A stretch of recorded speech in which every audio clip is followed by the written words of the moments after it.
welcome to Tea and Strumpets, a Regency romance review. I'm Zoe. And I'm Kelsey.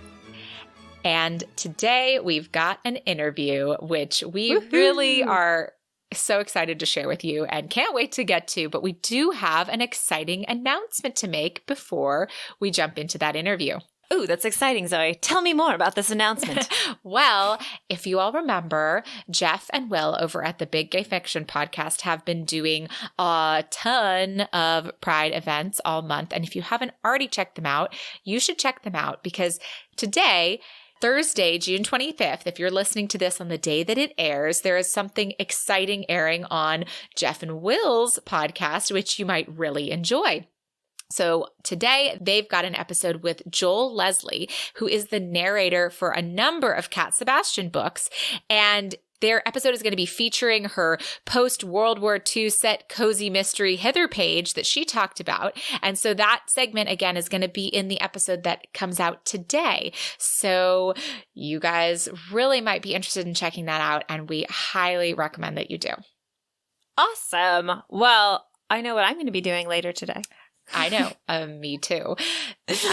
Can't get enough podcasts. Can't stop, won't stop. You hear my poor neighbors hear my podcasts in the shower, when I'm washing dishes. In fact, one of my neighbors the other day texted me like, LOL, loving and laughing over this wait, don't tell me. I was like, oh, sorry, it's so loud.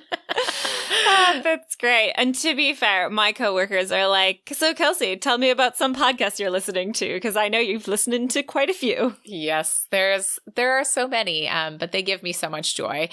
Something else that gave me joy was this interview that we have today. Oh my gosh, yes. Olivia Waite, wow. She's so excellent. Like, I need to have, you know what we need to do? We need to sit down with her again with a pot of tea. Yes. So no one has to go anywhere, and we can just keep talking all the time. Yes, I would love that very much. But we do have a nice long chat from our first time talking with her, shall we say, that we are excited to share with you. So without any further ado, let's get into our interview with Olivia Waite. Brilliant.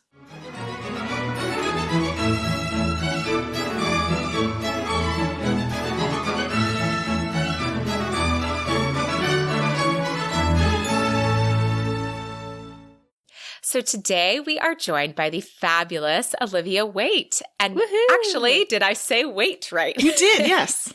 Okay, excellent. All of a sudden I was like, I should have checked that before we got started. All right. Well, thank you so much for joining us. We are so excited to get to talk to you. Well, it's wonderful to be here today. I've been looking forward to this. Oh, yay. Yay. Yeah. We love it when you guys are excited to join us. That is a really great feeling because we are, such big fans of this genre and all of the authors in it. And it's a really cool experience to get to talk to you guys. And I think our listeners love it too. The thing I miss most in our current age is in-person book events and talking about romance to other people. So this is really filling a need of mine as well. Oh, that's awesome. I actually just when we started this podcast last August. So we're going to be at a year soon. Mm-hmm. And before that, I hadn't been a particularly active member of the romance community. Like, we were voracious readers, like most romance readers.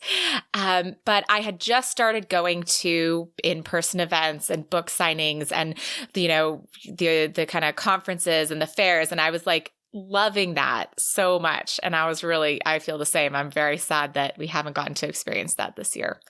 In person, at least. Yeah, there's really nothing like a romance space in the book world. I worked bookstores 10 years. I worked Harry Potter release parties. And that's like the closest thing that I could think was like 200 excited, happy children at midnight on like a Friday. I was one of those children. I mean, I wasn't even a child anymore, but I was there. Oh my gosh. I know we have to get into like all the questions for you, but I have to take a Harry Potter diversion for a second because I did all those midnight parties for at least probably the 5th, the 6th, and the 7th books. Oh yeah. got the books at midnight.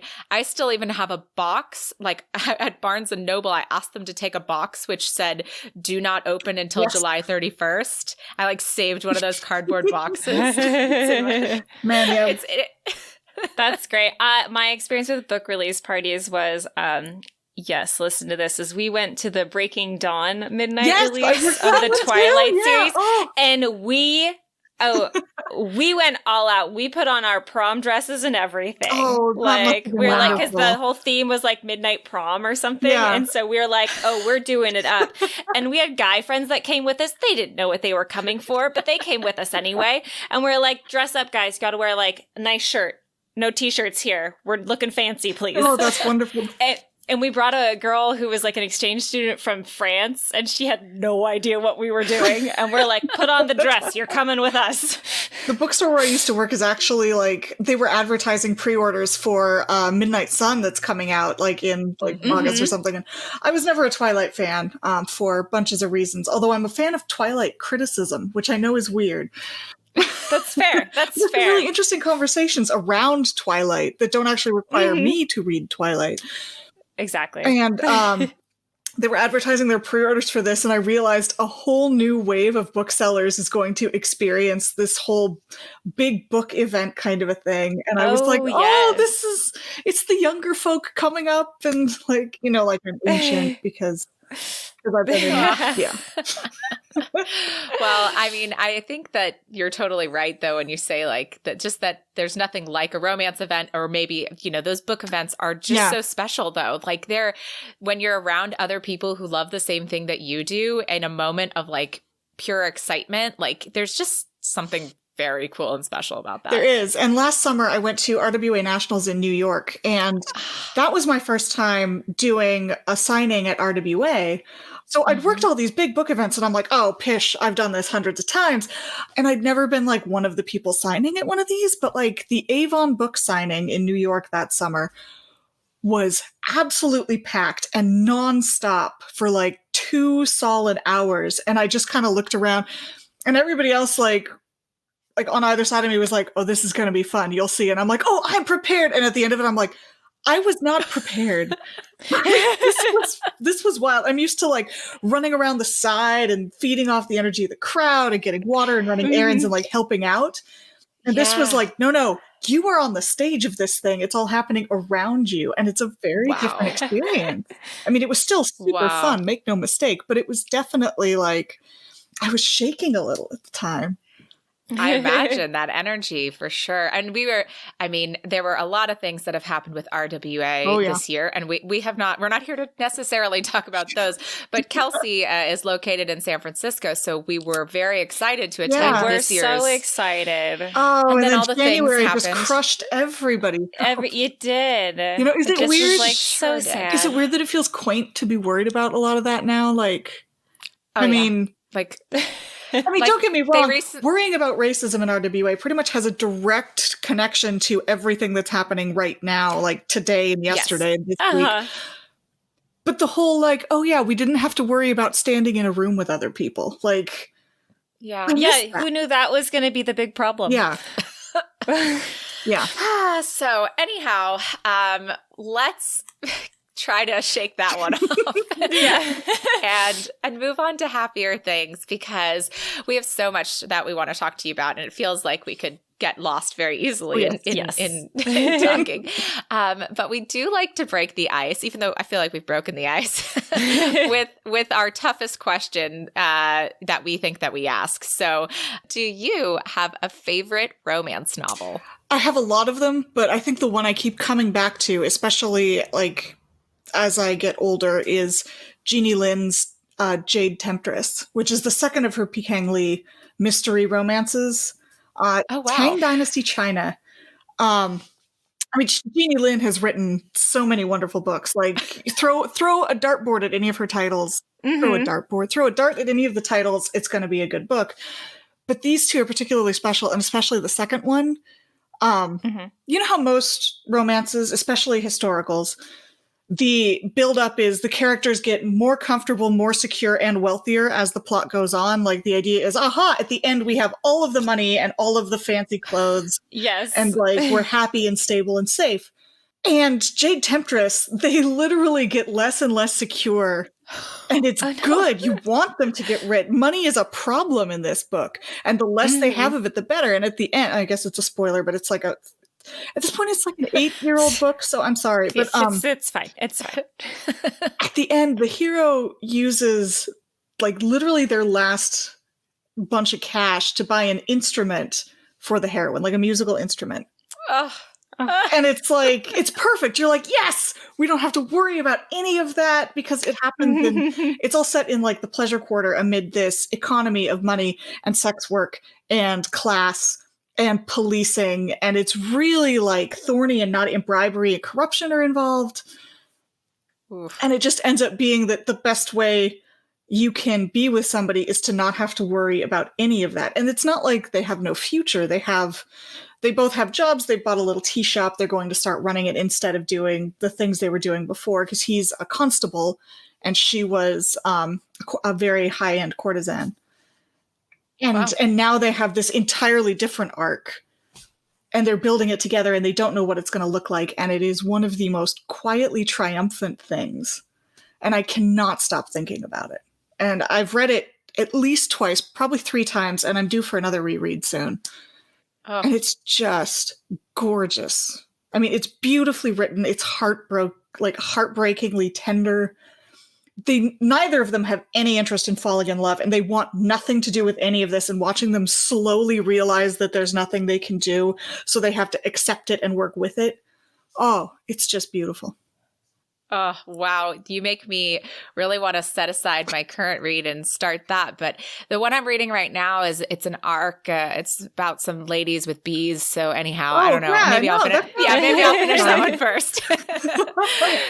Yeah. Oh man, I'm so nervous about this book too. Like, I imagine I'm only just kind of started. So we're not going to talk too much about so that. You're on at least page 4. But we'll talk about that later. I've got some questions for you at the end to just, so we can talk about your upcoming book. But that's a fabulous suggestion. And actually, I think one of our other authors mentioned Jenny Lynn, didn't she? Someone we spoke to recently?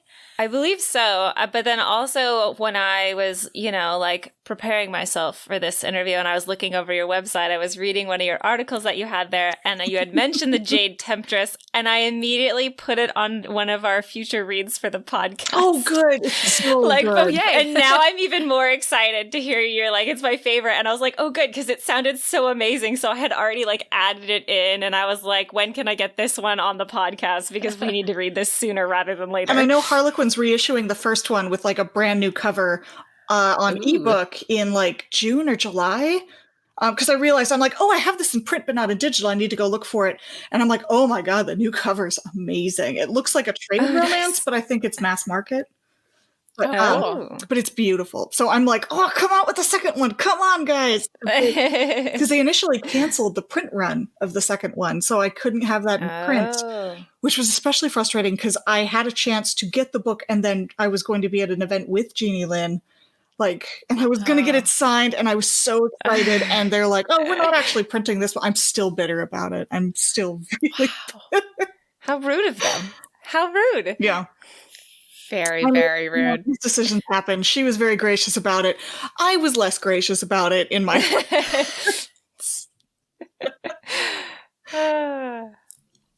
Well, this is excellent. So now that we've talked about your favorite, let's talk a little bit about your history. Tell us how you found romance. Oh, I go way back. I stole romance from my mother's bookshelves at the age of 5. And there's me, tiny precocious 5-year-old, and a copy of Joanna Lindsay's Warrior Woman. Or Warrior's Woman, not a Warrior Woman. Different book. But the way I like to describe this to people who haven't read it is if you've seen Jupiter Ascending, you add orgasm denial, and that's basically Warrior's Woman. It's definitely one of those old school borderline kink romances with way more sex than there should be. And but yeah, Jupiter Ascending is a really great analog because it has that kind of Bonkersville plot arc. where somebody's part B and we're just supposed to roll with that. And I'm like, yeah, that's how this goes. Like, Oh my gosh. so I was hooked instantly because it also felt a little bit like Star Wars in my head, which I'd seen at the time. And so I got really into that. I read all the Julie Garwood she had. I still have The Bride like half memorized at this point. Wow. But yeah, so I just kind of stuck with it. And then I got into books overall, obviously, through stealing them from my mom. And just I just kept coming back around to romance. I would like get really into sci-fi fantasy or mystery and then come back to romance. And then I would get really into the classics and Greek literature. I ended up working in books pretty much my whole life as a result of this. And then I would come back around to romance. And it just seemed to be always kind of where my heart was. And so eventually I ran out of procrastinatory jobs, if that makes sense. Like, I tried working in bookstores and I'm like, oh, this isn't for me long term. It was great, but I wanted to do other things. I went to grad school. Yeah. That was definitely not great. I graduated in 2009 with a literature degree into a recession. And I'm like, oh no, this is real bad. And by then I had met my now husband. And I was starting to panic as graduation approached. I'm like, I don't know what I'm going to do. Jobs are so scarce. All my experience is retail. It's really good experience, and I can talk up a great interview, but ooh, it's going to be rough. And he said, well, what would you do if it wasn't about the money? And I said, that's easy. I would sit down at a computer and I would type until a book came out. And he goes, oh, you should do that. And I'm like, I have this thing called eating. I like to do it pretty frequently. And he goes, well, we're already engaged. You're moving in with me. What if you tried this for a year or two? And I sold my first book after a year and a half. Way too early. What a hero. Oh, no. It was way too early. I should have been incubating a little more. No, I mean, your fiancé / now husband. What a little romantic hero he is absolutely himself. Is. He likes period pieces. He was like, oh, would you be interested in watching this Brideshead Revisited movie with me someday? And I'm like... Yes. Would you like the 6-hour Pride and Prejudice? He's like, oh, that sounds fun. And I'm like, what? Oh my God. Yeah, this is like the total opposite of me and my husband. I'm like, can we watch this rom-com set in 18th century London? He's like, I really don't want to watch that, babe. I know, it's hard. But we watch period pieces and then we switch to action movies and like, because he's like, you've never seen Hunt for Red October? And I'm like, I never have. And he goes, oh, it makes me swoon a little bit. And I'm like, I get it. He's really into the Sam Neill. So like, yeah. My favorite was actually my husband came in because it was cold and rainy and I decided to rent the newest Little Women adaptation. Oh gosh. And he sat down. He kind of missed the first little bit. And then I'm reliving childhood because I watched that movie a million times as a child. So I know it backwards and forwards. And he's sitting down and he's very interested, but he's like, wait. What's happening here? Wait, how is she there? I thought we were back. And I'm like, no, we've jumped in time, babe. He's like, I don't. He's like, wait, and who is this person? Like, what is happening? I'm like, okay, we should have started from the beginning, sir. Oh, yeah. I feel like my husband and I are kind of in the middle because the other day I actually did watch the 6-hour Pride and Prejudice over one weekend because somehow I've never seen it before. So it was fabulous that I did. Yes, Colin Firth forever. I mean, that man is beautiful to this day. So he did Broody in such a beautiful way. I really enjoyed it. But my husband was like, what is this? Like, wait, it's still going? Like, it's not just a movie. It's 6 hours. But then he's also watched some other things like Virgin River on Netflix. He was like, yeah, I kind of liked that. That was pretty good. So I was like, all right, we've got the balance. Yeah. And I know it's hard, especially because so many of the period pieces are really kind of like feminine coded. I really feel like that keeps away a lot of like viewers who might also actually really like the subtlety and the like kind of the emotional politics that happen in a lot of those period pieces where like somebody like makes one offhand insulting remark and everybody goes, oh my God. Like, I mean, how is that different from a lot of the backstabbing on Game of Thrones? Like, yeah, it's not, is the answer. It isn't. No, it totally makes sense because like so many people love Sherlock. Yeah. And it's Sherlock and everything's modern. I'm like, yes, but they've been making Sherlock Holmes things forever, and it's always been witty and clever and like interesting, but throw it in modern day and suddenly you've reached a whole new audience. Exactly. Versus period clothing, they're like, what's that? Yeah. So I wanted to get back, though. You said you sold your first book a little too early. So can you tell us a little bit more about your journey, your author journey so far? Oh, yeah. Well, I started off in erotic romance. I sold a short Christmas erotic romance Victorian steampunk fantasy thing to Ellora's That's a lot of Cave. subgenres. Oh, it was like, if you can imagine like a Christmas Carol with a steam-powered vibrator, it's a little bit like that, but fewer ghosts. Excellent. Ghosts, but yeah, it was just a fun thing that I thought about and put out there and was shocked when it sold. And I'm like, oh, I got so excited I couldn't even finish reading the email. I went running up down the stairs, called the fiance, and the only coherent word I could get out was book. And somehow he understood. It was like, congratulations. But no, so I got launched into this erotic romance subgenre right as things were starting to peak and kind of fall off. So right when 50 Shades was coming out, all of that fun stuff. Mm-hmm. So it was really kind of interesting to be a debut author then. And Ellora's Cave is a publisher that is no longer around for a whole bunch of reasons we don't have to get into here. I could tell there'd been a generational shift in the romance genre, because I would say, oh yeah, I started with Ellora's Cave, and people would be like, oh, who's that? Instead of like, oh, sweetie. So like, I'm like, oh, we have a new generation of readers and like reviewers and critics now. Mm-hmm. So, and yeah, this year I've been thinking a lot about how I feel like an elder in the genre, which is bizarre because I've only been doing this for 10 years. And to me, it's like, okay, yeah, I was writing fan letters to Julia Quinn at 21. So like, she's still writing. She's still putting out books. Beverly Jenkins has been doing this for like decades now. And I'm like, how is it that like even just 10 years of experience makes me feel like, oh, I've seen things you kids can't possibly imagine. Like there's this really kind of high turnover in romance where so much is happening and so many books are coming out. And the conversation is so alive that it moves all the time. Like, I mean, even looking back to like last year's scandals, it feels like we've done so much since then. And yet, you know, the same problems keep cropping up, which is that whole fun tension that we are also delightfully mad about. Yes.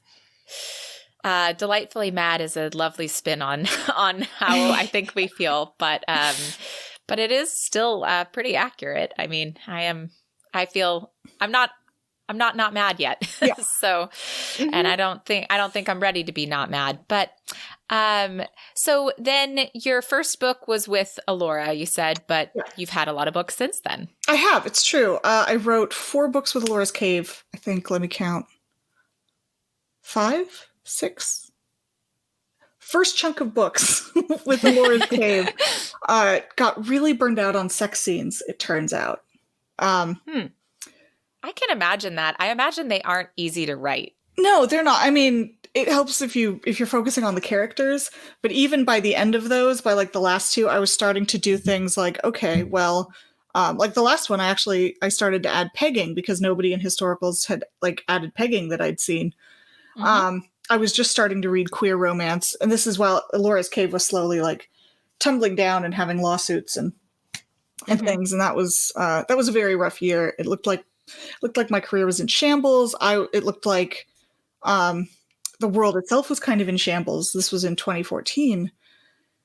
And I'm like, okay, well, what do I need to do? I need to read more. I need to read more widely. I need to try and figure out where I'm going to go, what I'm going to do. I started writing this crazy historical paranormal that's still in a drawer, but I still love. And it's a very, very sad book somehow.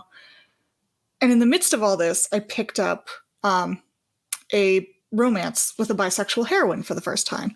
And I'd read some MM, and I'm like, oh yeah, that's fine. That's great. Looks fun. This was my first time reading an FF romance, like a sapphic romance with an explicitly bisexual heroine. And she has an ex-boyfriend on the page that she hooks up with early on. And then she meets the other heroine And it's con artist in space. So she's the secretary in this asteroid mining company who's trying to seduce corporate secrets out of her executive boss. And so it's this very like classic Harlequin boss secretary dynamic, except that the secretary is also a thief, which really kind of like changes the power in a really interesting way for me. But one of the things I didn't expect, I'm like, okay, fine, I'm going to read an FF because I haven't read any, and that's, you know, I'm trying to expand the horizons. And I did not expect it to feel like coming home in a way. And I'd already been branching out into romances by authors of color. I'd been trying to like decolonize my own reading history, and that was good, and that felt right and helpful. And man, there are so many good books out there that you miss if you're only reading the white people. So yes. But this was the first time where I'm like, oh, I know these feelings. This is like looking into a mirror. I thought it would be really off-putting.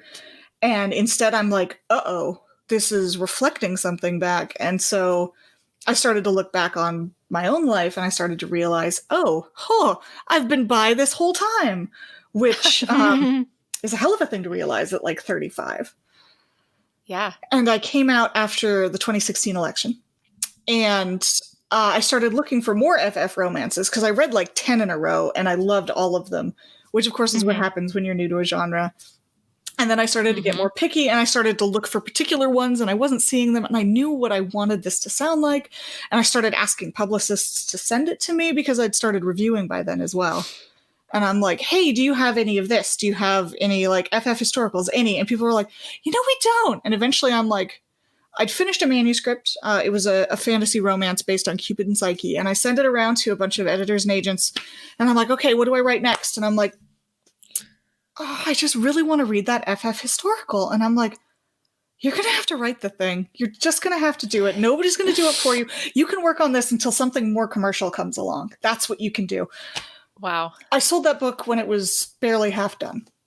Wow. Yeah. And I sold not just that book. I sold that book and 2 more I had not even planned yet. Wow. Which was just this crazy set of everything kind of falling into place at the right time. I pitched it to the first ever editor I'd ever pitched to. The first pitch had been a disaster. My very first romance conference, my very first pitch, just unmitigated disaster. Tessa has no memory of that, fortunately. She's like, oh no, if it wasn't bad enough for me to remember, like it must have just been a disaster for you. And I'm like, yeah, that's okay though. There you go. And yeah, and this one was the easiest, best pitch I've ever had, and the Avon team was a dream to work with. And she read the half manuscript and was like, oh yeah, we like this. Do you have like a series blurb? And I'm like, I have half a book. Give me 5 minutes. And so what I did was, because I'd been doing so much research for this, I'd finally gotten myself a JSTOR account. I had access to all of this academic research that I hadn't gotten to use before. And so for books 2 and 3, I just started pulling terms that I hadn't managed to fit into book 1.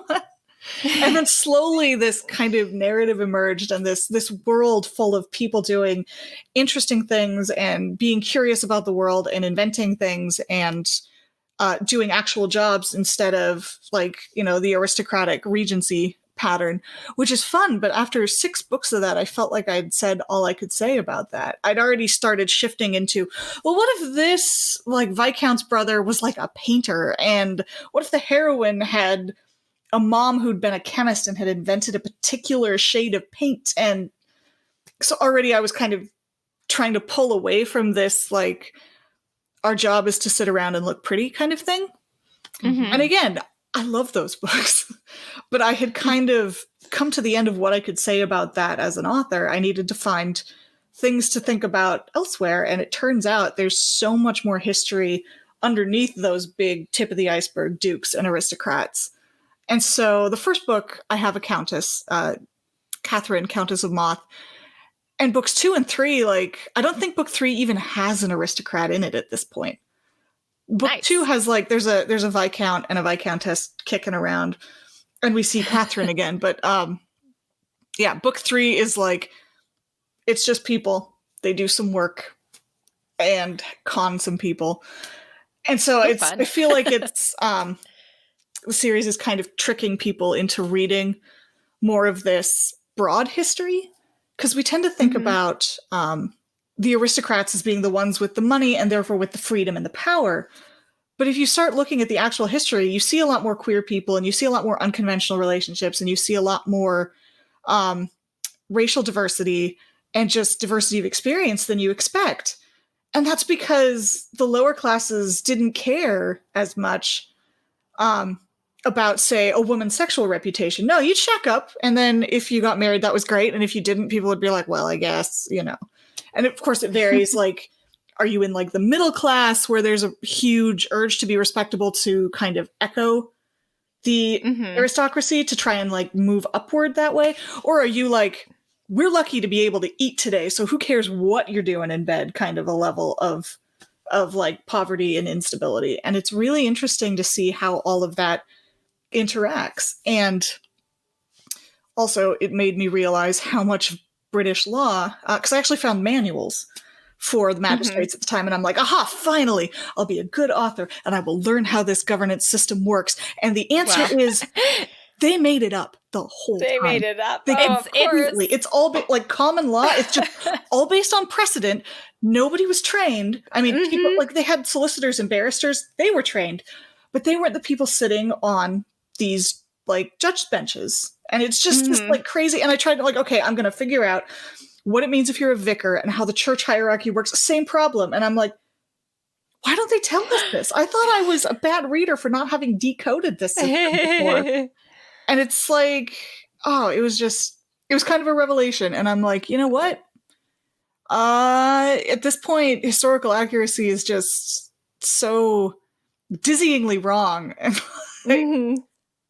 Well, it's funny you mention that, because Zoe and I did like, you know, we always do like a history fact on our podcast, or we try to. Yeah. And we talked about marriage, because I think we were talking about like eloping and why you had to go all the way to Scotland or something like that. And we were talking about the band system, but just like you said, often in the lower classes, it was like, if you'd been living together for a certain length of time, it was just like, you're married now. Yeah. Like, just like we do now. And it's so funny to talk about. But also too, in reading The Lady's Guide to Celestial Mechanics, I loved all the research that went into it. Like the nod to the calculating machine. I was like, I want to know more about that. And just all the little hints of things that came along and the putting it all together. I just thought that was fabulous. And I do like your tidbit about how it's all made up. You know, but that's just how governments, and that's kind of one of works. That's kind of one of the issues of Ladies' Guide, is I realized when I got to the end of that, and I'm like, oh no, I don't know who discovers Neptune in this world, because I started off reading about Carolyn Herschel, you know, big time, man, female astronomer. She doesn't really have a lot of women around her, like in real life, which is fine. She didn't do any tutoring. She didn't have anybody else that she like really mentored. It was her and her brother and all of her brother's friends and all of like the Royal Society folk. But like, she wasn't really part of this like women scientists network in a way. And I'm like, oh, well, that's kind of a dead end for an FF romance inspiration. Like, and, you know, and she never really had a romance, and she didn't get along with her brother's wife. And it's she's a very prickly kind of person. And so if I wanted to do her character justice, the best thing I could do was to leave her alone. So I know. So instead, I found Mary Somerville, who was actually given a gold medal by the Royal Astronomical Society in the same year as Carolyn Herschel. And she was a mathematician. She was largely self-taught. She taught herself Greek and Latin. She taught herself geometry from books. Like, her family supported her education. She was very highly educated, but she also married a first husband who didn't think she should be pursuing these scientific pursuits. And she outlived him, married somebody who did think science was great that when she did it, and had this wonderful kind of second romance. She was actually Ada Lovelace's mathematics tutor, turns out. Oh, wow. And she wrote a textbook on physics, on astrophysics, that was the standard Oxford textbook for 70 years. And I'm like, oh, yeah, this is who I need. And so a lot of like Lucy's experiences draw from that. And like some of the family stuff is a little bit from Carolyn Herschel and the Herschels, but I was building this kind of like representative character who was a little bit of both, because I felt like subbing somebody into Carolyn Herschel felt like I don't know, like just writing like somebody who was Carolyn Herschel and then just changing the name felt a little bit too filing the serial numbers off for me. Like we all know about Carolyn Herschel, or if you don't, you Google Regency lady astronomer and she comes right up. But it ended up in this very weird space where I realized I don't actually know who discovers Neptune, because the Herschels kind of don't exist. I may have a Herschelian telescope in there, so they might be off somewhere doing other things.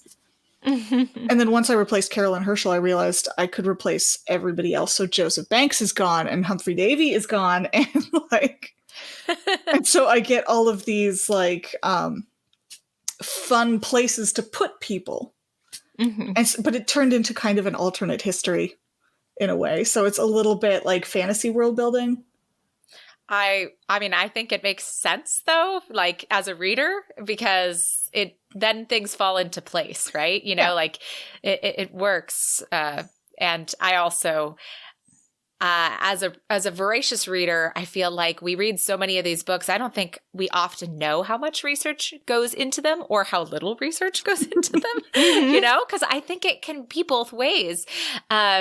So I did want to ask you, like, you know, you've chosen to write books, especially your last two. I mean, maybe your others as well, but where your characters have really technical jobs. You have got an astronomer, you've got an artist who is in embroidery, which is an art.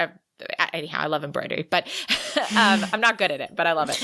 And then you've got, you know, your beekeeper, and you have a print engraver or an engraver, right? So far in your Feminine Pursuit series. Now, those are all very specific, and we get to learn a lot about those jobs. Yeah. So like, what attracts you to that? Because that's a lot of research. And can you talk, I know you've mentioned a little bit about how your research has gone, but can you talk about how that is for you?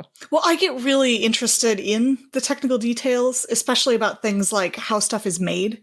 I was always a crafter growing up, and my relatives were always crafters. Like my mom's a gardener.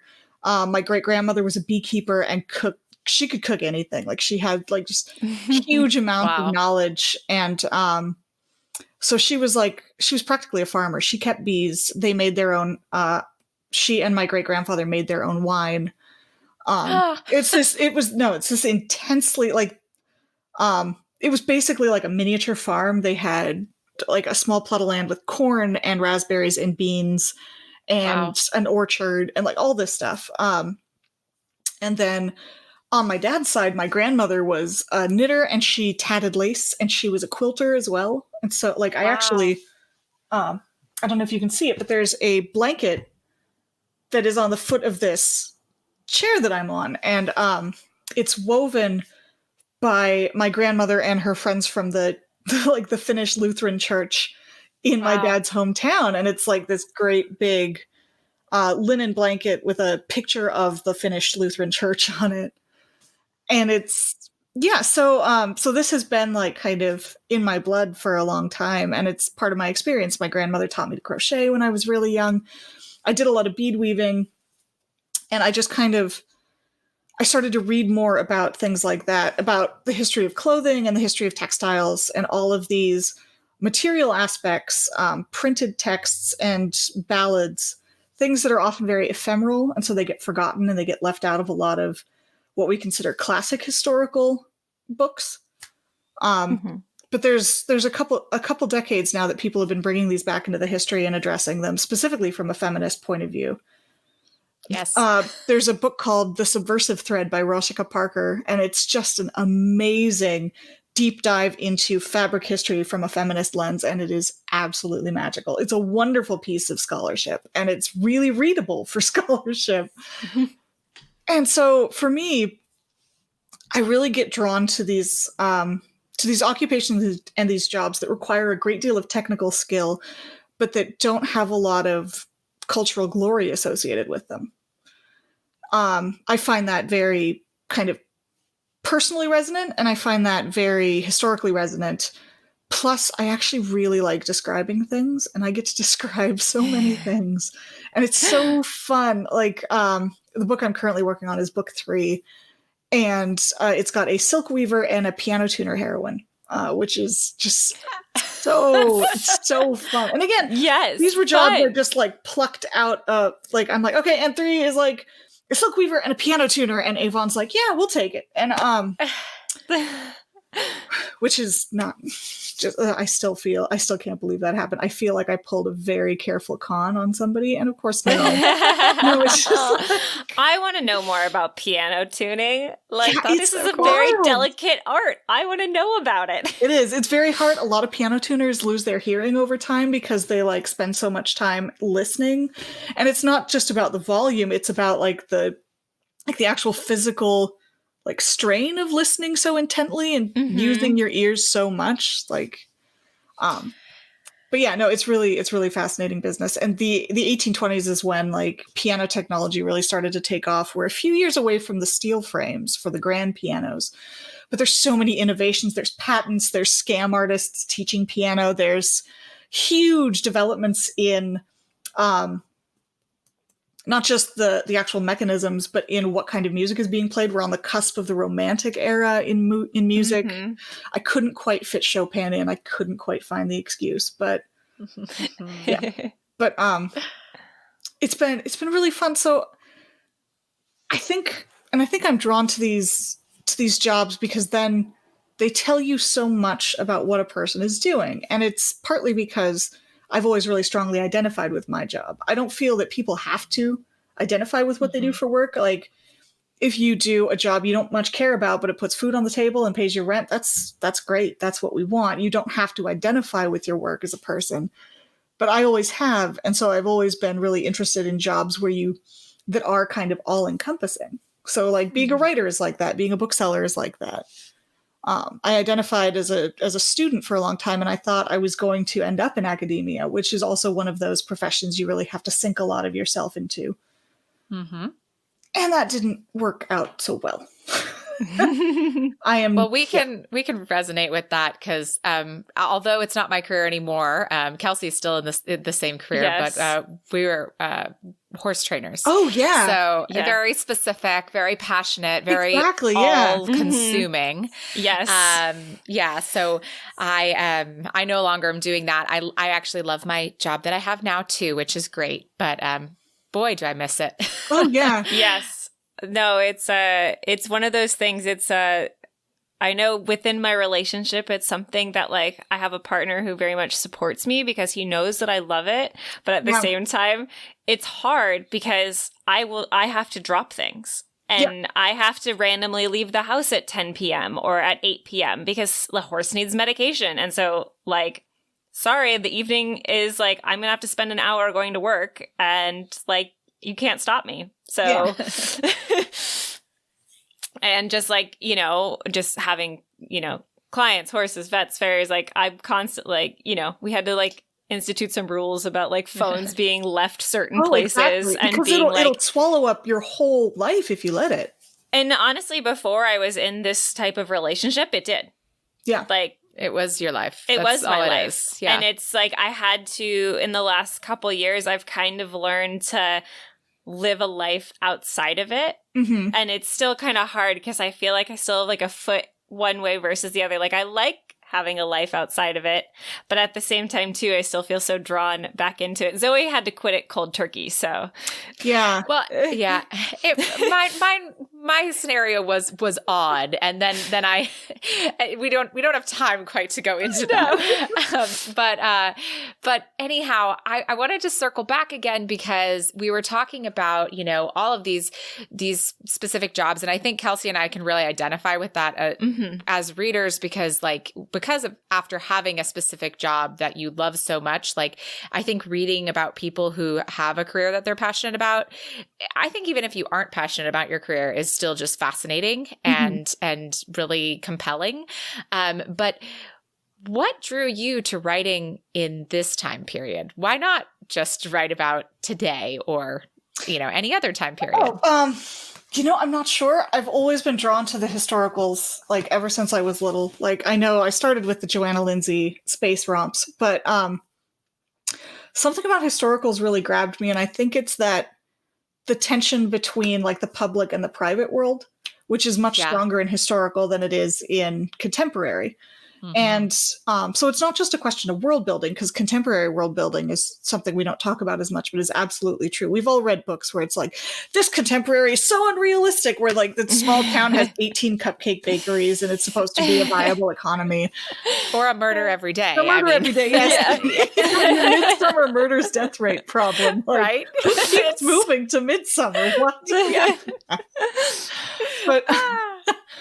But so this tension between knowing you're being watched and in public, so this idea of a woman having a reputation and this idea of having a public face in society, but also a private face that people might not necessarily know about, and how that interacts with things like the serving class, and how wealth plays into this, and how like race plays into this is really interesting as well. And I'm experimenting a little bit more with that in book 3, because I'm actually showing a Jewish family for the first time, and they're side characters. Oh my God, I'm so excited! Sorry, it's like you're not one of the people, because like that's not my story to tell. But when you're writing about the clothing trade in 19th century England, you cannot leave out Jewish characters. It's just inaccurate if you do that. So yes, but they have a very different relationship to a lot of institutions, like, say, the church, or even the government, or the town that they live in, than all of your Anglican, Christian, dissenting Protestant types, or, you know, your hidden Catholics. Ooh, I haven't put in any hidden Catholics. Oh, that'd be fun. Ooh. I'm always like, why don't I do that? Why don't I just bring like some hidden Catholics in here? Perfect. Quick, write a note. Silk weaving and the Huguenots. So, yeah. But there's something about the historicals, because I do like researching, it feels distant enough that you can still be escapist about it. Like everybody writing contemporaries this year has a struggle I can't even imagine trying to deal with. Like, it's going to be so hard. We don't even know how to feel about this. We don't know how readers are going to feel about this. The potential for harm is so great. And especially in romance, where we want to take care of the readers. We know they turn to romance when they're in need of comfort and solace. We know they turn to romance for hope. And I feel like that's a responsibility. I'm that person who always talks about romance being the most moral genre in a way, because it's about people learning to be good to one another. So you have a the characters have responsibilities to each other that they learn to accept. And I feel like romance authors have a responsibility to the readership that they should be aware of. And that's usually what gets me the most mad on Twitter, is when romance readers and authors are not aware of their responsibilities, like morally and ethically. And it makes me feel like a stick in the mud. But I'm like, people, there are rules, there's consideration about this. Yeah. And I start to sound like some sort of like stodgy philosopher type. But maybe I've just been watching The Good Place too many times. I'm very strongly identified with Chidi, so. It's a fabulous show.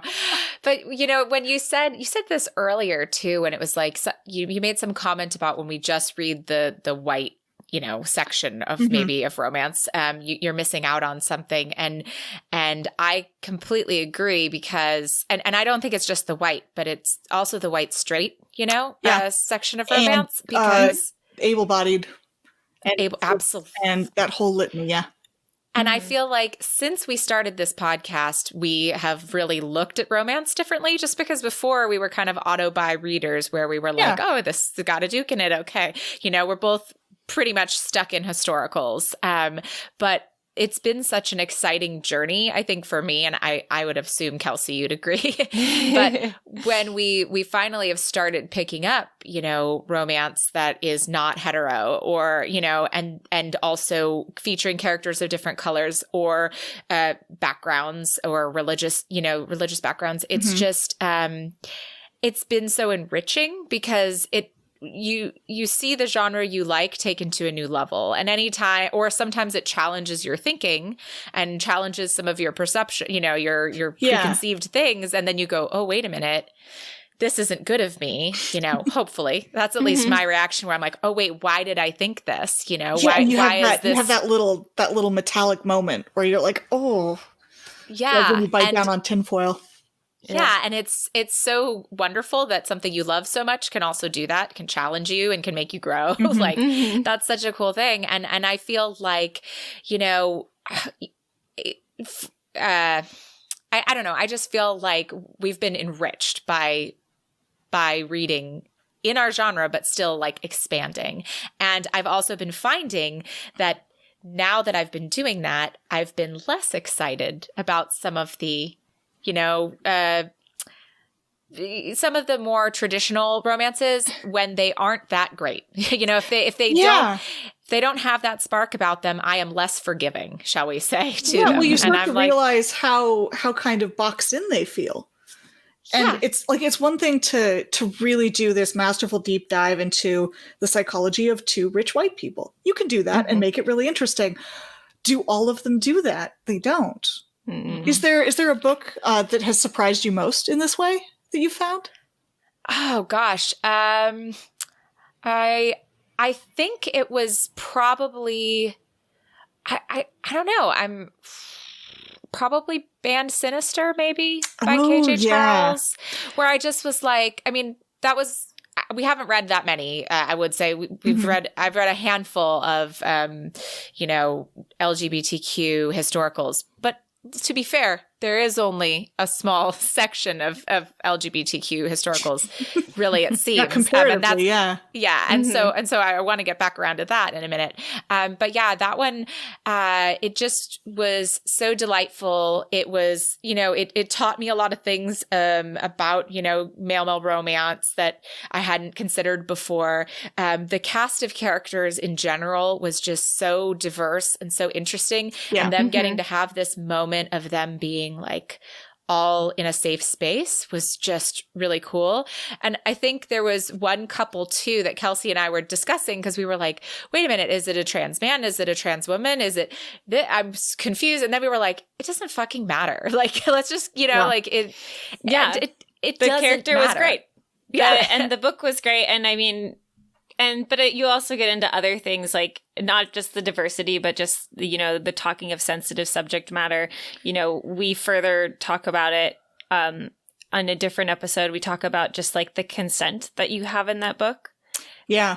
And just like the consenting of the characters. And that was something I love about it. My biggest thing. Like I'm one of those people, like I hate the misunderstandings trope. Oh God, me too. Yeah. I hate it with a fiery passion because I'm just like, talk, just like open your mouth and talk. And the thing is like in the band Sinister, like they just had an open dialogue the entire time. Yeah. And the conflict came from the emotion, not from the inability to communicate emotion. Exactly. And everything about it and every step of the way, it was like checking in and making sure the other person was good. They're like, we good with this, we good with that. And it made it such a great book to read because you had all these wonderfully diverse people who were honest and open with each other, who cared about each other enough to make sure that they weren't stepping over someone else's boundaries. Yeah. And it still was this beautiful story that, I think we rated it like a 10. I think we did. Oh yeah, no, that book was phenomenal. Like it's so phenomenal. But so we want to talk about like why do you think that the LGBTQ stories of historical are only just now emerging? Like was it society that drove that, or like why do you think it's been such like a small subgenre for so long and now it's kind of getting that expansion? Because we're all in. Like, Zoe and I are like, we want to see more of these. Like, so I've been thinking, because I feel the same way that you do. It feels like we're getting more like queer romance in mainstream places. Like there's, I mean, lesbian romance is an old tradition and very venerable, but it has slightly different roots than what we're seeing come up through the mainstream. Yes. And I've talked about this with a few other authors at time. In my head, I call it like bisexual romance. But I think that's just like a placeholder term for, I don't know what else to call it, but there's this particular like constellation of books and authors that's emerging, and they're coming from mainstream romance, but they're also reading queer romance. They're very like, they're broad across genres. So they're a little bit historical, a little bit contemporary, a little bit paranormal and fantasy, but it's all about, there's a lot of own voices authors. There's queer and trans authors writing this. There's a lot of gender fluidity. There's a lot of like racial diversity. There's some attention to disability, not as much as I would like, but it's out there. I mean, like Caroline's Heart by Austin Chant is a perfect example of this. It's a weird Western paranormal romance with two trans leads. It's absolutely magical. It's a gorgeous book. It's one of the just most wonderful little short books that I can think of in all of romance. Mm-hmm.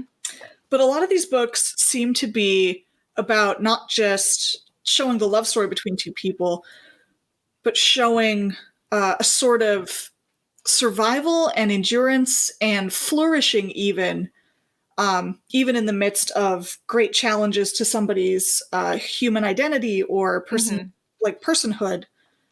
And there's this consideration for the reader there, and there's this generous, welcoming spirit in these books, and I really like it. I like so much of it. Ali Theron, for instance, is also, like, her historical paranormals have that same flavor. And I think it's because if you're just looking at, like, mainstream romance up until recently, I remember seeing my first Cat Sebastian cover. And I looked down at it and I went, oh my gosh, this self-published author is so clever. She even ripped off the Avon font. And somebody went, Olivia, I think it's an Avon book. And I'm like, there are two dudes on that cover. And they went, yeah, that's an Avon book though. And I'm like, I can't believe I recognize the Avon font. I'm sorry. Avon's publishing romance now. And I thought, well, where are the ladies? Like, come on, man. Mm-hmm. And I think I wasn't the only person to ask that. And I think that, because they put out Alyssa Cole's Once Ghosted, Twice Shy last year, that was their first modern FF. And I don't know where it's coming from. I think a lot of it is there is a younger generation of readers coming up from YA, where this stuff has been a project for decades, where people have been pushing queer representation and racial diversity and inclusion. And looking at better representation all over. And I think those readers are starting to graduate into adult romance, and we're noticing that they're buying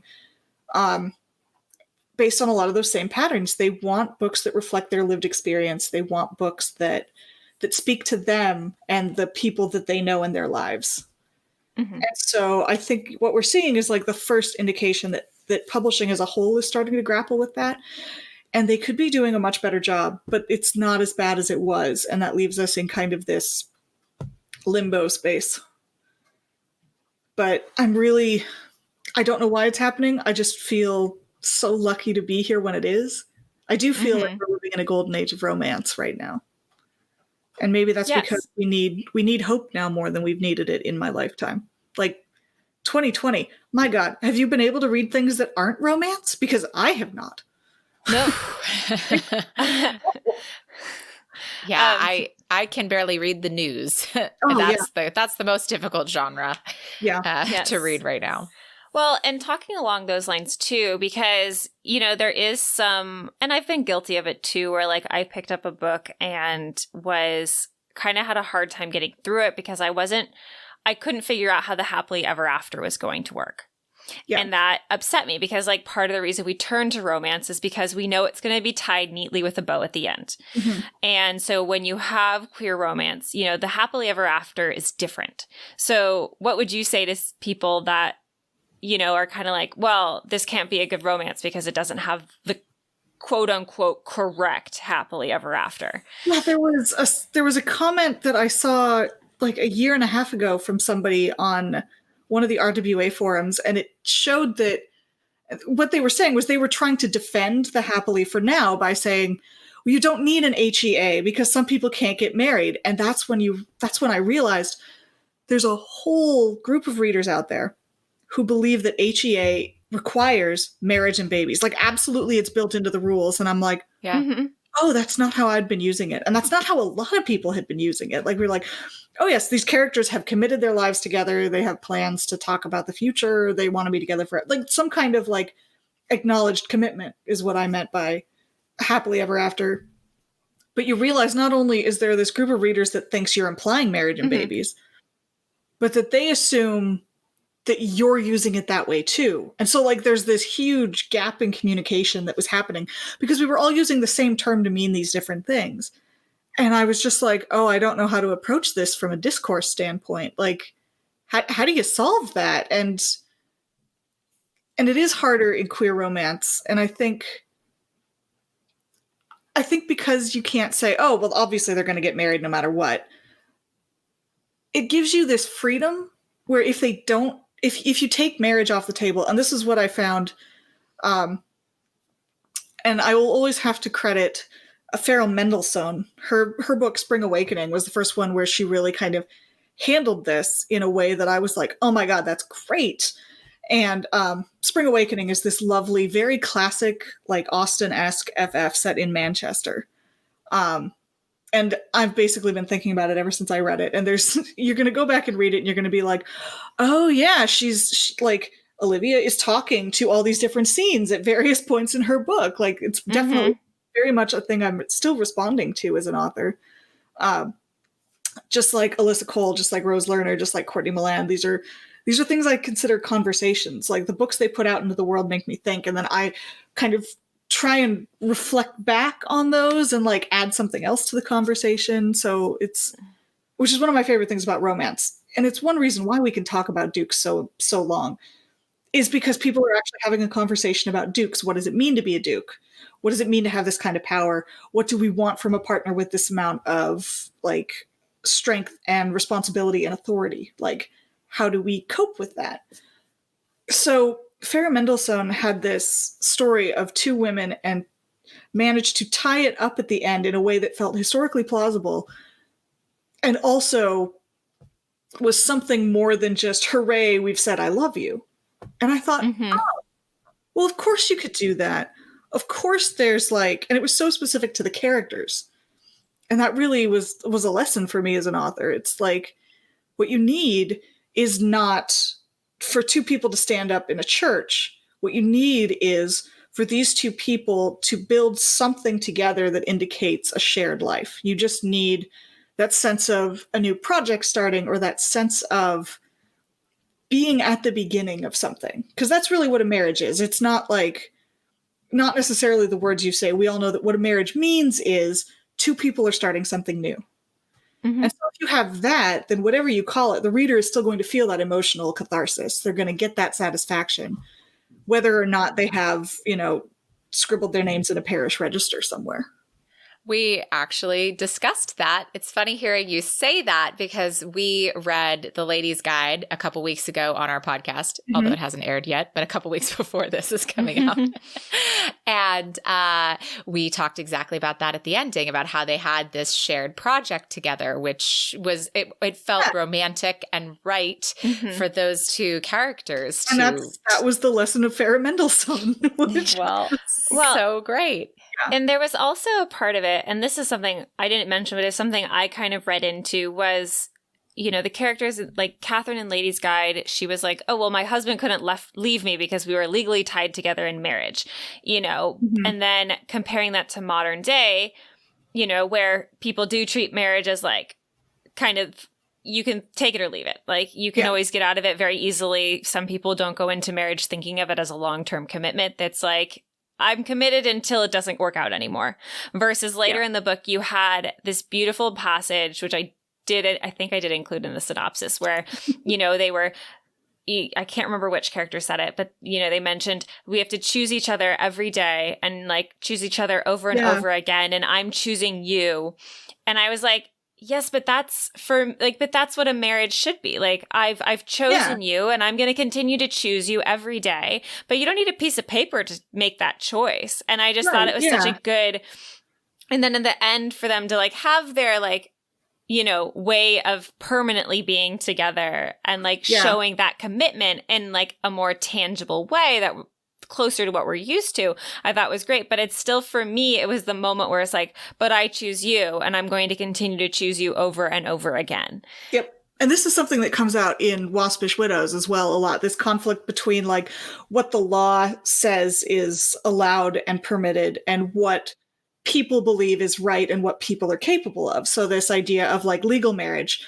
One of my heroines, Penelope the beekeeper, is married to a dude. And she stays married to a dude throughout the whole book. So she has this whole romance. but she's married to Mr. Flood, Mr. John Flood, I believe his name is. It's the one character name I remember. It's because I did copy edits a month ago, but I remember being really nervous about this, and I'm like, well, I mean, it makes sense. They're both queer. John's in love with her brother. This gets him in the family. So he's legally part of the family now, and they're off whaling together. So this is as close to a happy ending as they can get, like John and his partner. And meanwhile, it leaves Penelope like with a more stable like financial footing and like a social footing in this small town that she's in.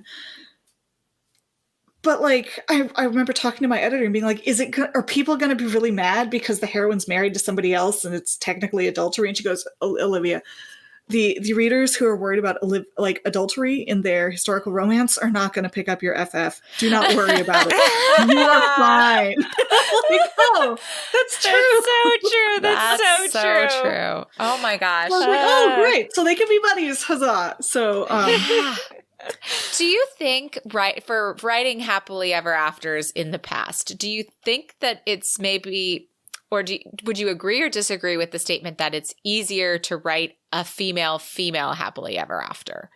Oh, in historical times? Yeah. It's probably a ton easier. You don't have to worry about the whole like potential trials. There's definitely a sense that because people didn't think what women did with other women really mattered, that there's a certain sense of freedom, but I'm really not sold on this idea of invisibility as freedom entirely. And that's partly because as a bisexual person myself who did not know I was bisexual for 3.5 decades, that invisibility is actually part of what I struggle with. Like, I've internalized it. I think, well, do I really count as bi if I'm married to this man, even though I love him very much? Like, really, and should I be writing bisexual characters if I've never dated a woman, if I've never had that experience in real life? And I'm like, well, maybe not. Like, that's a whole can of worms, but all I can do is really kind of be true to my own experience. One of the things I do like about writing historicals is that there's already, I mentioned this briefly earlier, there's this sense of distance that you don't necessarily, everybody knows I did not grow up in the 19th century. So there's this like pretension to authority that I am not making. There's this claim to authority I'm already abdicating. Yes. So you already know I'm doing research, I'm writing at one remove, and so it's not making a grab for historical truth in the way that, say, a white author writing a contemporary Black character would be. That would feel like, that feels like definitely shady to me, and sometimes worse than shady. But especially if you're like centering it as part of the marketing campaign, which I've seen a lot of authors do. Yeah. Literary scandals of the day. But I think there is a lot of complexity with, talking about own voices or not. But I also think that, and I'm certainly no expert on it, and I really probably shouldn't be saying anything about it, but that's never stopped me before. So, but I think that I think that the trend to introduce more diversity in romance in general is what I want to see. And I want to see it done right, of course. So like if we can get people of that background doing it, and it seems, I mean, who am I to say, but I feel like you've got every right to be writing these books. But anyhow, but I think that like you said, you put Jewish characters in your book, and that is exciting for me as a Jewish person. Like I never see Jewish characters at all. And seriously, Rose Lerner. Oh, I know. I've got to get to her book. They're so I feel good. very bad. I mean, Rose is a friend of mine. I met her at that very first conference, but like, they're so good. They're so good. Okay. I promise I will get on it. Eva Lee as well. She doesn't have any Jewish characters. When I spoke with her, she said it's Felicia Grossman. Felicia Grossman, yeah. I feel like there was somebody else. I think Farrah Mendelssohn is Jewish as well, but I don't think Spring Flowering has any Jewish characters. I could be wrong. Is it spring flowering? You just said spring flowering earlier. You said spring awakening, and I was wondering. That was wrong. That's the musical title. That's what I was wondering. Different. No, spring flowering is experimental. So. Okay, but yeah, no. Rose Lerner does historical Jewish characters in Regency England. Yes, she's got a small town series, and yeah, I need to read her books. In fact, maybe we'll do that. I'll also put that one in on the podcast because put it on the pile, Zoe. It's really exciting when you do see yourself represented. And even though I'm not very religious or anything, it's very exciting when you're like, oh, I know about this, or I see this. And so there's something about that. And so, I am definitely like a proponent of more of all of that and done in the right way, whether that's, I would like to see more of it be own voices, but if it's people who are doing their due diligence and trying really hard to do it the right way, then I also, would like to see how that goes, I guess and it is a responsibility. I do tend to think, one of the reasons why I haven't written a lead of color into one of these books, is because I feel like I could put in it would be a lot of work as a white person. There's a lot of research. There's a lot of unlearning you have to do. It's part of the process. It's part of like getting rid of the toxicity we're all kind of swimming in. Mm-hmm. And so I would take that responsibility very seriously. I think a lot about my characters of color. I try to do my best by them for readers of color. And so people can not be slapped in the face. Yeah. Which is what that tends to feel like if somebody gets it wrong. But I feel like putting all that work into my own book is kind of, in some ways, it feels like squandering time and resources. It feels like cleaning a fish tank because you're worried about pollution in the ocean. Because, I have control over this one little artificial square territory. But really, it's the ecosystem that's the problem. It's like... Yeah. And so I tend to focus... I'm like, you know what? I'm just going to be writing about white people. That's what's going to be happening right now. But what I'm doing as a reader and as a reviewer is I'm lifting up Black voices. I'm looking for Black historicals. I'm looking for Black queer historicals. I'm looking at good disability rep from people who know what they're talking about, from own voices. Because if we fix the systemic problems, then all of that, like, all of the voice stuff will start to fix with it. Like, that is... that is going to make everything better for so many people. And like, I can tinker all I want with my little artificial fictional worlds. But if I'm not helping real life people when I do that, then it just feels like I'm wasting time. That there is better work I could be doing. That's brilliant. I mean, I feel like as a writer, it's got to be an extremely personal choice for every character that you put on the page. Yeah. And so I think like, some authors, some white authors have taken that plunge and some haven't. And I still don't know how I would feel if I was in that position. Do you know? I think that, and I really, really love hearing all of what you had to say just about, the way you do it and go around and raise up those voices. That's really exciting because I want to read more of that as a reader. So I'm I'm thankful for your work. Yeah. Well, and it's so much easier. And I'm at heart, I think, a very lazy person. I don't want to do work if it doesn't have a good return. If what we want is more voices of color, then we should look for voices of color. We don't need more fake voices of color by white people who may or may not know what they're talking about. Mm-hmm. So yeah, it's just more efficient. Well, plus then, like you say, I get to read those books. That sounds great. Imagine all the people who look at an Alyssa Cole cover and they think, oh, that's for Black people, but not for me. And they're missing out on Alyssa Cole. I mean, oh, how sad. That is sad. It is sad. And it's really sad because Kelsey and I, it's not that we look at the cover like that. We look at that cover and say, oh, that's set in America. It's not for me. Yeah. That's our prejudice. And we should probably work to get over that one because there are so many diverse novels that are set in the US and we're missing out on those by being stuck across the pond. Yeah. And oh man, Western romances, that's a whole conversation. And I mean, to be fair, I've dipped a toe in. I read, thank you, Daisy. I read Lorraine Heath's Texas Destiny or like Texas something series, and like, yeah. Oh, it was a wonderful series. I mean, my friend got me the one book. So you've been to America. I've been to America, but like I needed a very specific America. And that's what I found out. Like, I mean, as far as like just wanting to dip my toe in further. Yeah. But no, I do tend to I know I gravitate towards things set in like Regency London. Yeah. Or Scotland. I love Scotland. Take me to the Highlands. So we will work on that as well. Yes. Trying to get over there. But I want to talk a little bit more, because we're going a bit long here, about your new book that's coming out. We've sort of talked about it, but your next book coming out is The Care and Feeding of Waspish. It's so hard to say. When you laugh, it makes it worse.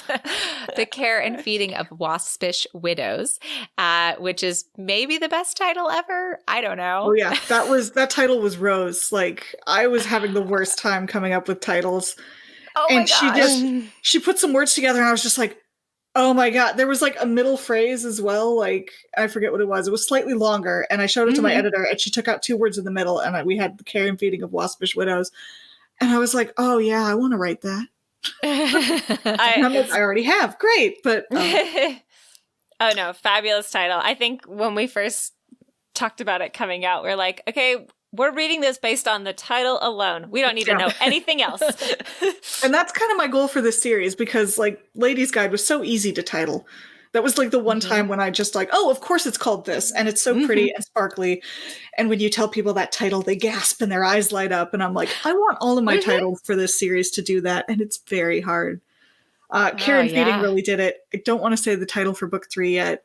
It's no, you don't need to. No, it's semi-official, but it makes me so happy. It's short, it's punchy, and I can't believe nobody's ever used it before. And I just was like, oh, it's gonna be mine. It's gonna be You take it. So tell us a little bit about this book and how it came about. Well, this book started because I liked the job of beekeeper, and I've been in love with bees since I was very little. Not just because my great-grandmother kept bees, but because every book I read with bees in it somehow felt like poetry. Just describing the lives of bees, bee dances, everything about it, honey, everything felt so mysterious and beautiful and seasonal. And you get to talk about flowers a lot. And so there was this big emotional resonance for me. And then I was also thinking a lot, because I was writing this during several periods. I was like, there was the Kavanaugh hearings, and there was everything that happened last summer, and there was like the Me Too movement, and all of these big female-driven political kind of events. And I started to think about those. And one of the moments in history where those first started to happen was in 1820 in England, the trial of Queen Caroline, when you started to see big groups of women showing up at protests and writing open letters in support of the Queen and all of this stuff. And they didn't have a vote. And so it wasn't like, it was all just actual protest, as opposed to like a threat to somebody elected. But it kind of galvanized a bunch of political movements that came later. The Reform movement and Chartism and all of these other moments in history, decades later even. But the more I started looking into this time period, the more the parallels kind of struck me. And so I tried something that was probably foolish and a little ambitious, which is I really wanted to write a romance that was also kind of an ensemble piece. I wanted to write about what it means to do collective action responsibly, like when you protest, when you resist the suppression by the state, which was also happening at the time. Like booksellers were being imprisoned. Richard Carlile was sent to prison for printing Thomas Paine, and they were fining booksellers. And so, yeah, Richard Carlile was sent to prison, and they're like, aha, now he can't print things. Well, his wife stepped in and took over printing and bookselling, and they sent her to prison.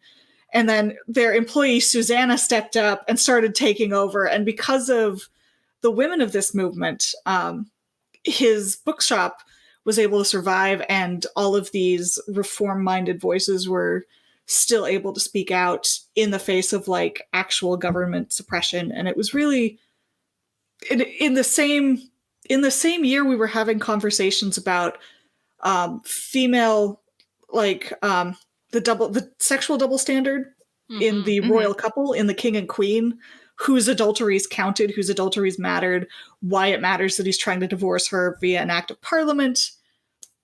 It was a big, complicated tangle of thoughts that I somehow decided I was going to try and put on the page. And it was really exciting because on the one hand, I got to create a town for the first time. Like, you know, I mean, Ladies' Guide was set in London. And we did get that brief trip outside of it. But I really wanted to do something a little bit Pratchett-esque and try and create a cast of characters who all had something to contribute. Because the thing that I kept coming up against was this idea that all of us are important, that we can't do any of this without all of us. Romance has a habit of focusing on the two main people, and that's great, and it's often very wonderful, and that's what we want to see. We want to see those two people coming together. But I really wanted to show that as part of this community action. Yeah. And I also got to talk about gardens a lot, and the combination was really fun. I know I'm making it sound like this very intellectual exercise, but it felt very important to talk about, to try and address the question of, when we call for a revolution, what exactly do we mean? Well, that is a hefty task you set out for yourself. It's the longest book I've ever written. Wow. And you chose to do slightly more mature heroines in this book. Yeah, they're 43 and 45. What was the inspiration for that? Well, as somebody who is pushing 40, I find the 21-year-olds just kind of, I feel a little bit distant from that experience these days. And I'm going right back to it in book 3 for some reason. I think that's because, don't need to get into that. But I knew we wanted more older heroines. I wanted 2 heroines who both had some experience in the world, so we didn't have to deal with this idea of kind of that coming out period, that coming to grips moment. I feel like I put that in a lot with Catherine, and I didn't want to just repeat that over again. And so you skipped it entirely, and you went to 2 women who definitely knew what they were about when it came to love and sex. Yeah. Even if they didn't necessarily know what they were doing with each other all the time. Mm-hmm. It was kind of a relief, and it was saying, okay, well, these experiences that I'm having as an older woman can matter as well. Mm-hmm. I don't know if you guys have read Courtney Milan's Mrs. Martin's Incomparable Adventure. I'm picking it up. I have to read it because we're doing an episode on it. So it's just literally next on the list. It's a gem. It's a wonderful book, and it really speaks to this the ability to find beauty in age as well as youth. And that is so seductive. And that's what we all want. We want for our experiences to have made us more, not made us less.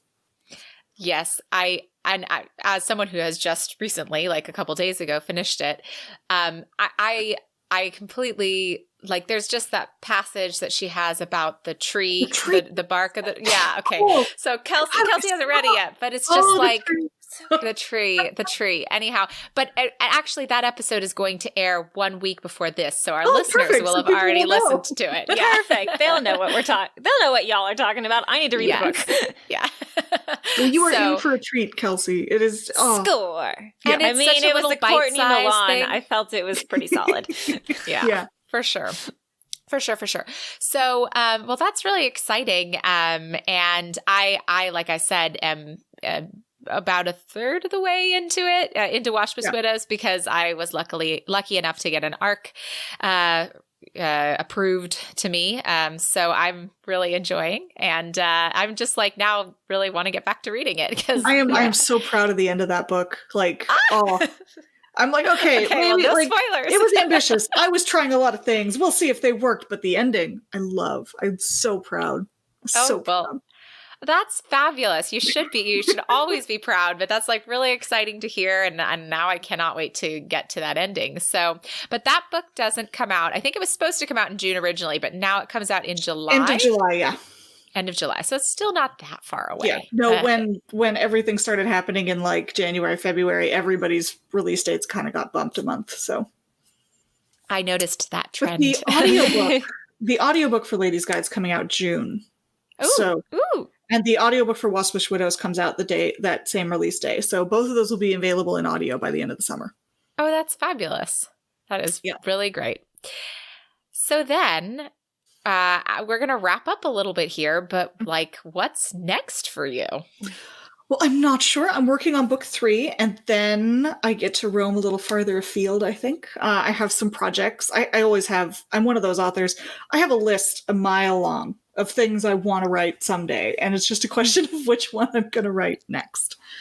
But looking into some spies, looking into some 1920s, looking maybe into like some sci-fi fantasy stuff, because I've always as well. But it's going to be so fun. Oh, but yeah, I don't know which one is going to be next. Oh, but book 3 is on the horizon. I'm about halfway through that manuscript right now. And exciting. Book 3 has been, every other author has found it impossible to write for the past few months. And I have been using book 3 as a lifeline. Book 3 has been the one good thing about the past like few months where, because I used to save all of my writing time for the afternoon. And I'd read all morning, and then I would do my word counts in the afternoon, and then I'd kind of let go and relax in the evenings. And I find if I do that now, I end up looking at social media and just becoming a ball of dread and anxiety by the afternoon. It's so bad. I started doing the writing in the mornings before even the caffeine kicks in. I just I pop open my writing program and I type until I hit the word count, and then I kind of sit back. And then I let the dread and the anxiety. But it's been working, and book 3 has really man, I love talking about pianos. Oh, it's so fun. And talking about music and the relationship between the two, and what kind of planning goes into like a jacquard loom. And it's I feel like music and art kind of pair so perfectly with romance in general, because there's just so many parallels. And I feel like actually a lot of the careers that you've chosen to write about with embroidery, with beekeeping also, I think, and then, the engraving, a lot of art is about feel. And also working with animals is about feel, and romance is often driven by feel. Yeah.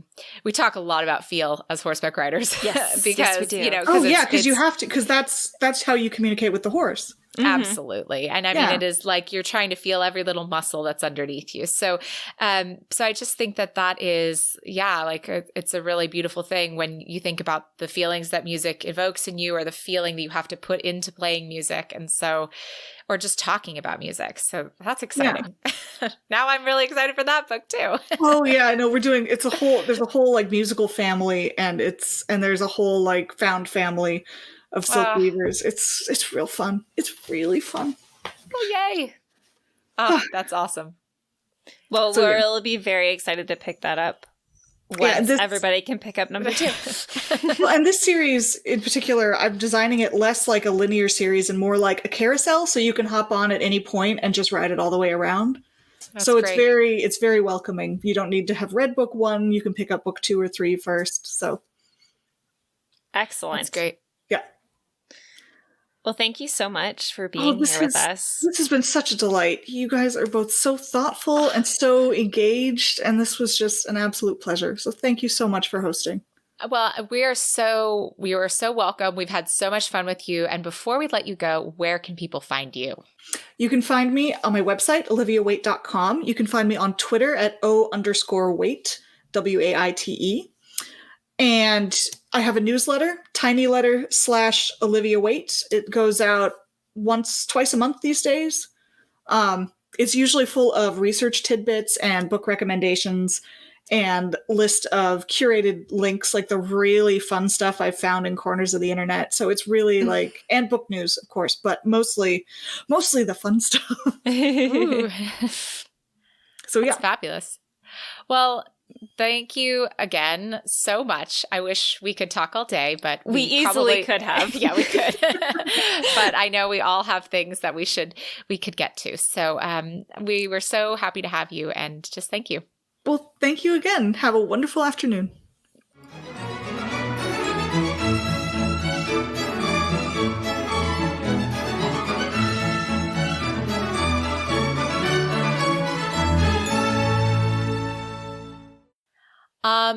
Wow. Oh, wow, for sure. Like, that was such a fabulous chat. I know we say this after every time that we just like really had such a great time talking to that person, but wow, I had such a fabulous time talking to her. She's so interesting. I loved everything I learned from her. She's so interesting, well-read, well-researched beyond a shadow of a doubt. And I was like, I could talk to you for so long. Can we get a cup of coffee or something? I don't think we deserve her research. Like, let's be honest. Most historical romance readers, I'm saying most, but I feel like I don't know. I feel like I represent a good chunk of them. I never know what's historically accurate or not. And I tend to not care as long as it works in the story. And I mean, man, though, I don't deserve her research. I'm the opposite. I'm the worst because John will get mad at me like when we're watching a movie or something because I'll literally be on my phone like researching historical events because I'm like, I'm intrigued by this event you have mentioned. Like, I need to read more about this. And same thing with like the books. Like, I love when there's just a way to read quickly, like a little bit more facts about it. Like, I did look up the calculating machine in Celestial Guide to Mechanics because I was like, I need to know more. It's so funny because when I was reading Waspus Widows, I literally got to the part about Queen Charlotte and they were starting to talk about that. And I'll be honest, I'm really not familiar with that part of history. And the first thought that came into my head is I was like, Kelsey would love this and also know everything about this. Well, yeah, because I would have looked it up on my phone immediately and like read it and then gone down a Wikipedia rabbit hole. Oh, so good. Oh my gosh. So fun. So great to hear from her. And I just can't wait to finish the book now. And I know I'm lucky. I get it a month ahead of everybody. But that book, again, does come out on July 28th. And you can pre-order it now so that it'll be to your house or on your e-reader on that date. So if you want to do that, we'll have a link to that in the show notes so that you can pre-order it. Yes. And we also want to thank Olivia again and again and again and again. And also just to refresh you on where you can find her. So she's on Instagram at O_wow_wait. And remember, Waite is spelled WAITE. On Twitter, she's O_Waite. Her website is oliviawaite.com, and we've put a link to her newsletter in our show notes. So if you want to get on that newsletter trend, and it sounds like you should based on the fact that she's sharing all her research with you. Like, I need to be on this now. Absolutely. I'm definitely signing up right now. So, yeah, thank you so much, Olivia. That was fabulous. And we are just so glad that you were able to join us. And as a reminder, be sure to check out all of the awesome stuff that's been going on at the Big Gay Fiction podcast before this month finishes up. You've got a couple more days to this month. And as we said at the beginning, the episode that came out today on the Big Gay Fiction podcast is with the narrator of Cat Sebastian's books. So you should definitely check that out. And we will go ahead and link to that in the show notes as well. Yes. And as always, we love to hear from you. So if you want to give us a recommendation or let us know an author you want us to try to get a hold of, please do. Yeah. You can email us at romancepod@gmail.com. And you can find us on social media at Tea and Strumpets. T as in Tom, N as in Nancy, Strumpets on Instagram and Twitter, Pinterest and Facebook /Tea and Strumpets, and YouTube if you search our name. So then we're on to next week. This was our fourth and final Pride Month episode, and we really hope you guys enjoyed everything that we had this month. I enjoyed it. I don't know how you feel, Kelsey. I had a thoroughly wonderful time. What a great month. And we are moving into July because now that's what comes next.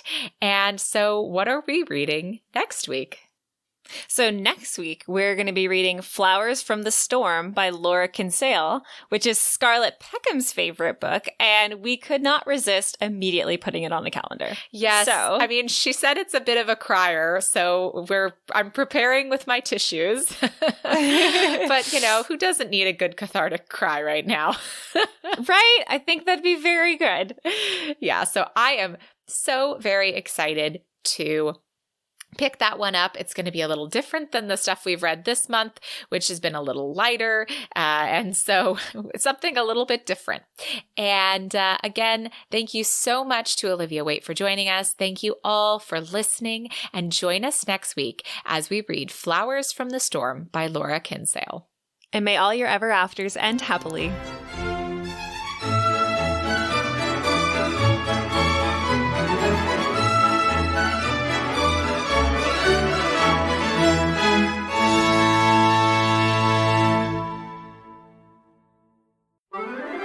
Tea and Strumpets is part of the Frolic Podcast Network.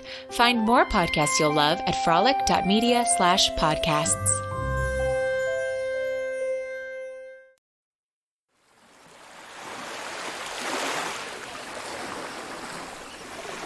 Hi, I'm Laura Von Holt from the Mermaid Podcast, part of the Frolic Podcast Network.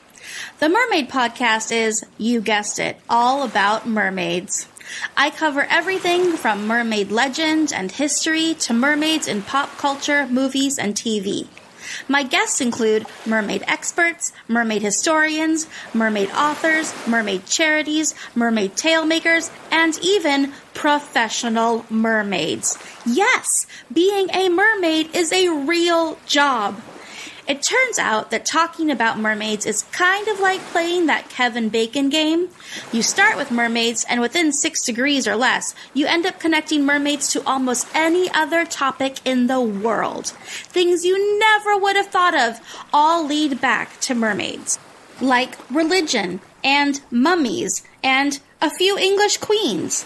So, whether you have legs or fins, are a mermaid queen or a mermaid at heart, the Mermaid Podcast has something for you. You can find us at mermaidpodcast.com and wherever you listen to your favorite podcasts.